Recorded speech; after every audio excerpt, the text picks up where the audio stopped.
I stood at the back of the small chapel in my grandmother's wedding dress bouquet, trembling in my hands, scanning the rows of guests for the two faces that mattered most.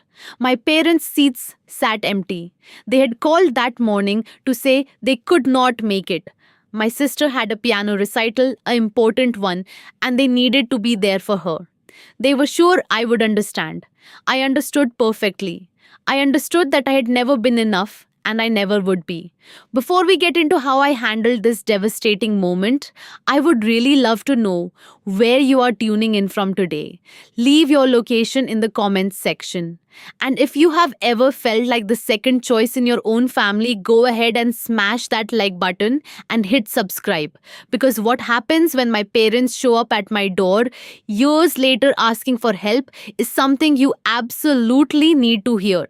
My name is Amanda, and I am the older daughter in a family where birth order meant nothing compared to talent. My sister Lydia is 4 years younger than me, and from the moment she touched a piano at age 5, she became the sun around which our entire family orbited. She had a gift, everyone said so. Teachers, neighbors, random people at church. Lydia was special. Lydia was going places. Lydia needed support and resources and every ounce of attention my parents could provide. I was decent at school. I made honor roll most semesters, played on the volleyball team, had a small circle of good friends. But decent does not win you standing ovations. Decent does not get your picture in the local newspaper. Decent does not make your parents' eyes light up when they talk about you at dinner parties. I was the steady one, the reliable one, the one who never caused problems. Which apparently meant I was the one who did not need much attention. Every family dinner conversation revolved around Lydia's upcoming competitions or her need for a better piano teacher, or whether she should apply to this conservatory or that one. When I tried to talk about my college application process, my mother would nod absently while checking her phone for messages from Lydia's music instructor. When I mentioned that I made varsity volleyball captain, my father said that was nice and then asked if anyone had seen Lydia's sheet music for her weekend performance. I learned early not to expect them at my events. Parent teacher conferences got skipped because Lydia had rehearsal. My volleyball games conflicted with her recitals, and there was never any question which event my parents would attend. My high school graduation happened to fall on the same day as a regional piano competition 3 hours away. They went to her competition. My aunt came to my graduation instead and took me out for dinner afterward, while I pretended not to care that my own parents had missed watching me walk across that stage. I went to state college because that was what we could afford, after funneling so much money into Lydia's private lessons and summer music programs and competition fees. I studied business administration because it seemed practical. I met my future husband Marcus during sophomore year in an economics class.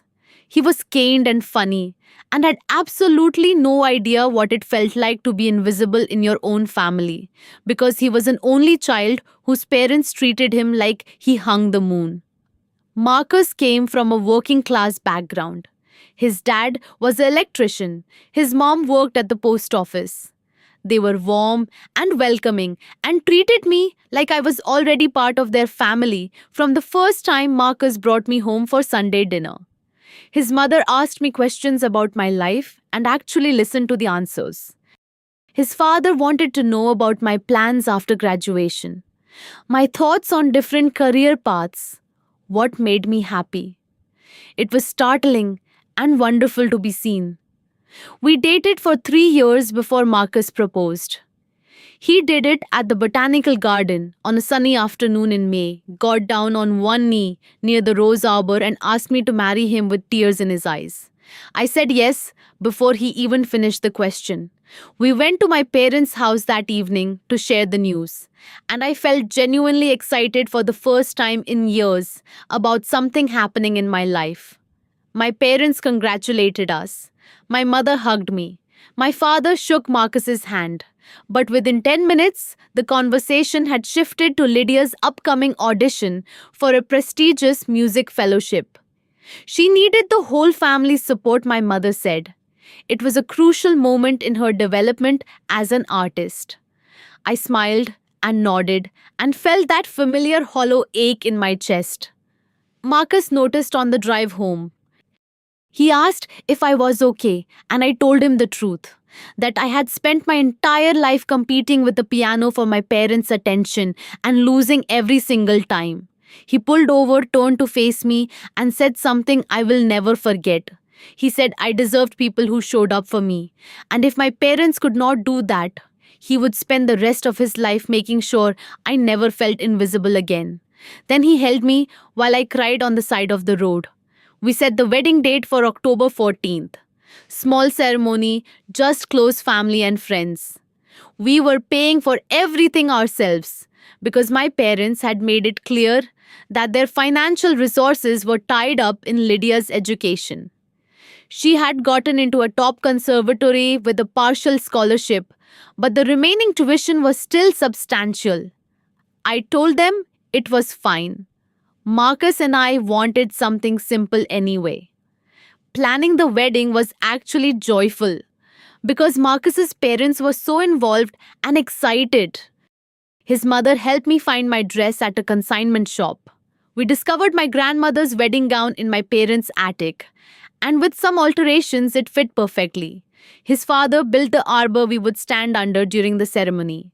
They threw us an engagement party and invited all their friends and made us feel celebrated in a way I had never experienced from my own family.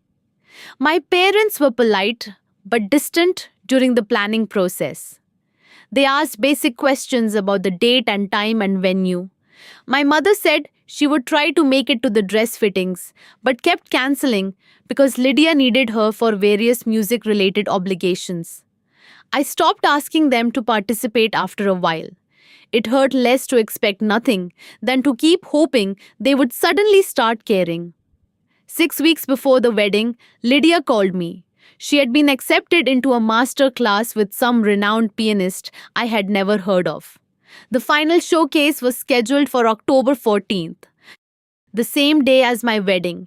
She wanted to know if I could move my date. I sat there holding the phone completely stunned. Move my wedding date because it conflicted with her piano thing. Move the date we had chosen, the venue we had booked, the invitations we had already sent out.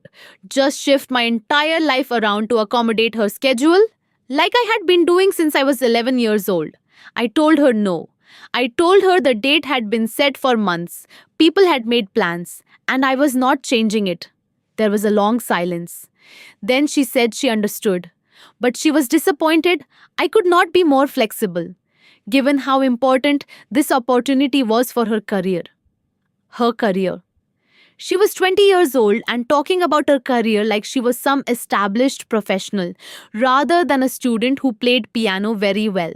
She said she hoped I would not be upset if our parents chose to attend her showcase instead of my wedding. She said they had invested so much in her musical education that it seemed only fair they got to see the results of that investment. I told her to have a nice life and hung up. I did not call my parents. I did not want to beg them to choose me. If they wanted to be at my wedding, they knew the date and the time and the location. The ball was in their court. 3 weeks before the wedding, my mother called. She said they needed to talk about October 14th. I felt a flicker of hope that I immediately hated myself for feeling. Maybe they were going to say they would skip Lydia's thing this one time. Maybe they were going to choose me for once. My mother explained that Lydia's showcase was a really big deal. Important people from the music world would be in attendance. It could open doors for her future. They absolutely had to be there to support her. But they felt terrible about missing my wedding. Could Marcus and I possibly consider a small ceremony the weekend before so they could attend both events? I asked her if she was seriously suggesting I have 2 weddings so they could make Lydia's piano recital. She said she was trying to find a compromise. She said she knew I was a reasonable person who valued family and she was sure I could understand the position they were in. The position they were in. Like they were the victims in this scenario. Like I was being unreasonable by wanting my parents at my actual wedding on the actual date I had chosen months ago. I told her no. I told her if attending my wedding was not important enough to prioritize, then they should not feel obligated to come. She got quiet. Then she said she hoped I would not hold this against them. That she hoped I understood they loved me. But they also had responsibilities to Lydia. I told her I understood perfectly and hung up before she could hear me cry. Marcus found me on the bathroom floor 20 minutes later. I told him what my mother had said. He held me and let me sob, and then he said something I needed to hear. He said we were about to create our own family, one where I would never be an afterthought. He said the people in that chapel on our wedding day would be the people who actually valued me, and that mattered more than filling seats with people who only showed up out of obligation. The morning of October 14th arrived with clear skies and cool autumn air. I woke up in Marcus's parents' guest room, surrounded by his female cousins who had stayed over to help me get ready. They did my hair and makeup while music played and mimosas were poured. Marcus's mother came in with my bouquet and told me I looked beautiful. I felt held and loved by these people who had known me for less than 4 years, but treated me like I had always belonged to them. We got to the chapel an hour before the ceremony. It was a small white building with wooden pews and stained glass windows that threw colored light across the floor. The florist had set up simple arrangements of chrysanthemums and dahlias. Marcus's father was directing guests to their seats. Everything was exactly as we had planned. I kept looking at the entrance.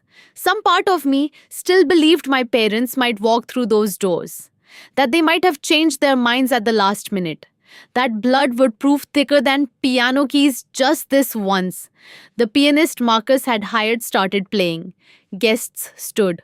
It was time to walk down the aisle. I had no father to walk me down, so Marcus's dad had offered. He stood next to me at the back of the chapel in his best suit, with tears already forming in his eyes. He squeezed my hand and told me he was honored to do this. I looked one more time at the empty seats where my parents should have been sitting.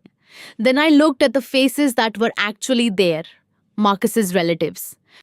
My college friends, my aunt who had come to my high school graduation, co-workers who had taken the day off to celebrate with us, people who had chosen to be there. Marcus was standing at the altar in a grey suit with a burgundy tie, watching me with an expression of pure love. I focused on him. I let Marcus's father walk me down that aisle. I said my vows in front of the people who had shown up.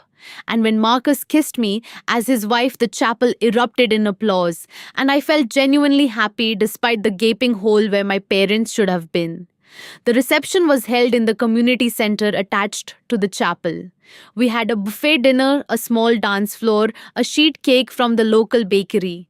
It was not fancy or Instagram worthy, but it was filled with laughter and joy and people who cared about us. Marcus's uncle gave a rambling toast about true love. My college roommate read a poem she had written. We danced to an old jazz song and cut the cake and threw the bouquet. My phone buzzed around 8 that evening. It was a text from my mother. It said, "Hope your day was beautiful. Lydia's showcase went wonderfully. We are so proud of her. Talk soon." I stared at that message for a long moment. Not even an apology. Not even acknowledgement that they had missed their daughter's wedding. Just an update on Lydia's performance and a vague promise to talk soon. I deleted the text without responding. Marcus asked if I was okay. I told him I was better than okay. I was married to someone who actually saw me. I was starting a life with a family that valued me. And I was done waiting for people who would never choose me to suddenly change. Years passed. Marcus and I built a good life together. We both got jobs we liked. We bought a small house with a backyard and a porch swing. We had two daughters, Emma and Sophie. We created family traditions that had nothing to do with piano recitals or competitions. Weekend pancake breakfasts, summer camping trips, board game nights where everyone got loud and competitive and happy. My parents met my daughters twice. Once, when Emma was born, they drove up for an afternoon, cooed over the baby for 20 minutes, and then left to get back in time for one of Lydia's performances. Once, when Sophie was 6 months old, they stopped by during a road trip to one of Lydia's competitions. They stayed for maybe an hour. The girls did not know them well enough to cry when they left. I had accepted by then that this was just how things were. My parents had made their choice a long time ago. I stopped inviting them to birthdays and holidays. I stopped calling on Sundays. I stopped hoping they would suddenly realize what they were missing. It was not anger anymore, just acceptance. Some people are not capable of being the parents you need them to be, and holding on to resentment only hurts you. Lydia's career never quite took off the way everyone had predicted. She was talented, absolutely, but the professional music world is brutal and crowded. She played with some regional orchestras, taught piano lessons, performed at weddings and corporate events. It was a living, but it was not the glittering career my parents had sacrificed everything to support. I heard updates through my aunt occasionally. I felt neither satisfaction nor sympathy. Lydia's life was simply not my concern anymore. Then one Thursday afternoon in November, my doorbell rang. I was expecting a package delivery, so I opened the door without checking the peephole. My parents stood on my porch looking older and more tired than I remembered. My mother spoke first. She said they needed to talk to me about something important. Could they come in? I stood in the doorway frozen. I had not seen them in person in almost 3 years. They had not called on my birthday. They had not sent Christmas cards to their granddaughters. They had been completely absent from our lives by their own choice. And now, they were on my porch asking to come inside. I asked what this was about. My father said it was complicated and they would rather discuss it inside. I did not move. I asked again what they wanted. My mother's face crumpled slightly. She said my father had been laid off from his job 6 months ago. They had been living off savings and her part-time income, but things were getting difficult. They were behind on their mortgage. They needed help. They knew I was doing well, and they thought maybe Marcus and I could loan them some money to get through this rough patch.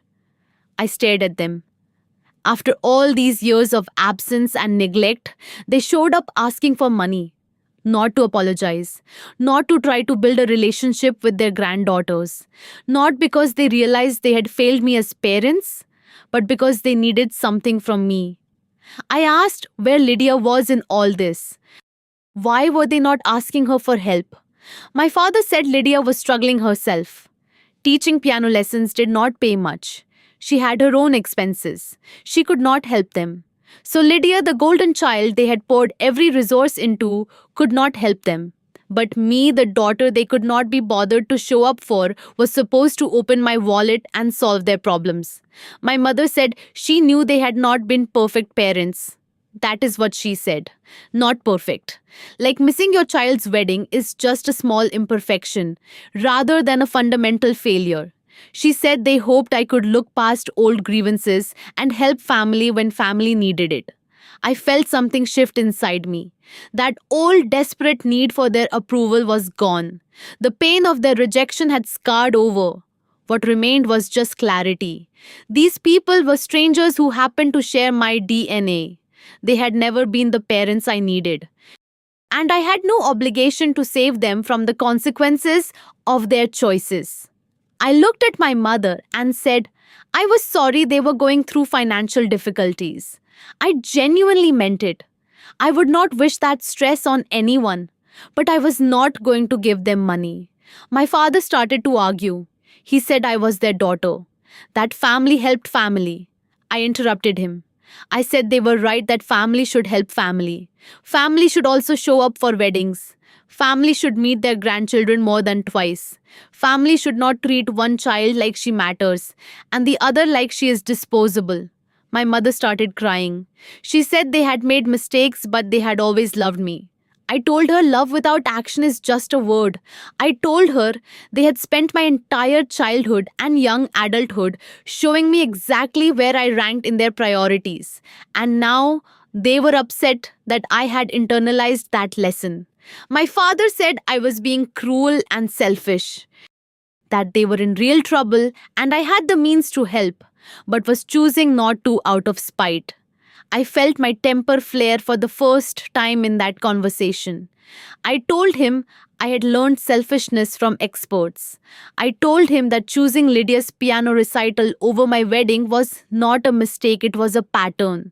A pattern of deciding that her wants mattered more than my needs. A pattern of treating me like I should be grateful for whatever scraps of attention they could spare.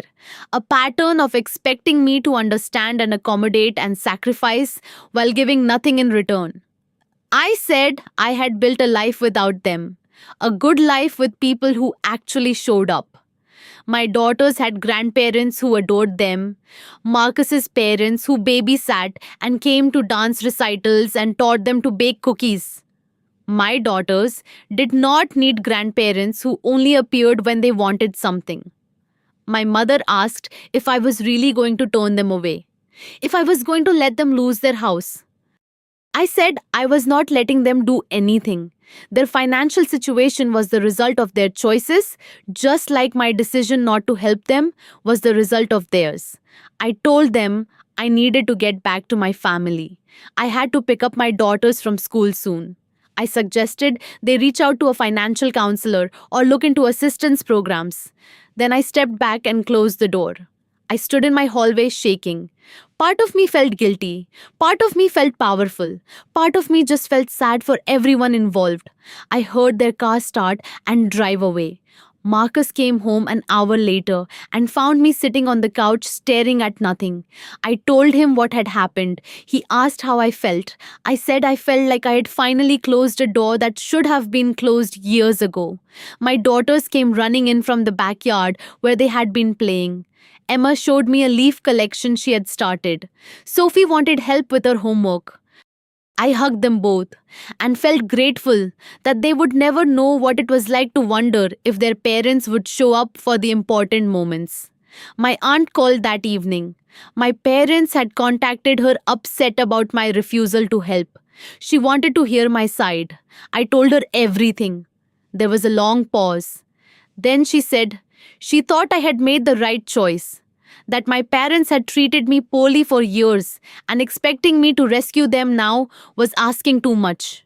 She said she was proud of me for setting boundaries. I did not hear from my parents again after that day. No more calls or surprise visits. I assumed they figured out their financial situation somehow, or maybe they did not. Either way, it was not my problem to solve. That was 5 years ago. My daughters are teenagers now. Emma plays soccer and wants to be a veterinarian. Sophie is learning guitar because she likes it, not because anyone is pushing her toward a music career. They are growing into confident, kind young women who know they are valued. Marcus and I celebrated our 15th wedding anniversary last month. We went back to that same chapel where we got married and renewed our vows with our daughters standing beside us. Marcus's parents were there beaming with pride. My aunt came and brought her new husband. The pews were filled with people who had consistently shown up for us over the years. I do not regret the way I handled my parents showing up asking for help. Some people might think I should have been the bigger person, should have helped despite everything. But being the bigger person had meant swallowing my hurt for decades while they prioritized someone else. At some point, choosing yourself is not selfish. It is survival. What I learned from all of this is that you cannot force people to value you. My parents made their choices based on what mattered to them, and I made mine based on what mattered to me. I chose to invest in relationships with people who invested back. I chose to break the cycle so my daughters would never question whether they were enough. I have not spoken to Lydia since that phone call before my wedding. I do not know what her life looks like now. I do not wish her ill, but I also do not wish her well. She's simply not part of my story anymore, and that is okay. You do not owe continued relationship to people just because you share history or blood. My parents taught me something valuable, even if they did not mean to. They taught me exactly what kind of parent I did not want to be. They showed me what happens when you make one child feel less than. And they gave me the gift of clarity about who deserves my time, my energy, and my love. So here is what I want to ask you. Have you ever had to set boundaries with family members who only reached out when they needed something? How did you handle it? Drop your experiences in the comments because I think a lot of us struggle with the guilt of saying no to family. And if this story spoke to you, please hit that like button and subscribe for more real stories about choosing yourself when everyone expects you to sacrifice. Share this with someone who needs permission to put themselves first for once. Thank you for listening to my story. I know family dynamics are complicated and there is rarely a clear right or wrong answer. But I hope my experience helps someone out there realize that you are allowed to protect your peace even from the people who are supposed to love you unconditionally. Take care of yourselves, set those boundaries, and remember that the family you choose can be just as important as the family you are born into. Be well, and I will see you in the next one.